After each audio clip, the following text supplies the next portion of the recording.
بچوں کی ضد کے آگے مجبور نہیں ہونا چاہیے بیٹا. ماں باپ کو اللہ پاک نے اتھارٹی دی ہے. ماں باپ کو اللہ نے اتھارٹی دی ہے. دیکھیں نا، اور اس میں سب سے بڑا کردار کس کا ہوتا ہے؟ گھر کے مرد کا. کیونکہ جو گھر کا مرد ہے اس کی رعایا کون ہے؟ بیوی اور بچے. اور بیوی کی رعایا کون ہے؟ بچے. یہی مسئلہ ہے. حکمران کمزور ہو جائے گا تو پھر رعایا تو جدھر اٹھائے گی جائے گی نا. حکمران کو ریاست کے بچے کمزور کر دیتے ہیں نا. اس کا ایمان مضبوط ہونا چاہیے.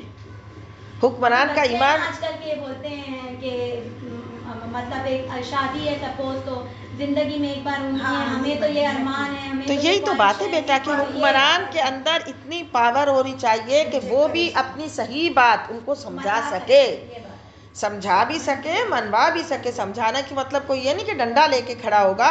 اس کے پاس اتنی ٹیکنیک ہونی چاہیے، اس کا ایمان اتنا مضبوط ہونا چاہیے کہ اگر وہ اپنے دلائل دے رہے تو اس کے پاس بھی دلائل ہونے چاہیے. یہ بھی بتائے کہ نہیں بیٹا یہ اللہ رسول کا حکم ہے اور اللہ رسول کا حکم سب سے بڑا ہے. آپ لوگ تو وہ ہے سمجھتے نہیں. ہاں وہ بھلے جیسا بھی ہو، وہ پھر ایک حکمران کی پاور ہے. جبھی تو اللہ تعالیٰ نے گھر کے نظام کو ایسے بے لگام نہیں چھوڑا. ہاں بعض چیزوں میں صحیح بات ہے. ہاں گھر کے نظام کو بے لگام نہیں چھوڑا، اس لیے گھر کا بھی ایک حکمران بنایا. پھر حدیث پاک میں کیا کہا کہ اس کی رعایا کے بارے میں پوچھا جائے گا. اب اس بادشاہ نے، اس گھر کے رجال نے کل قیامت کے دن کھڑا ہونا ہے.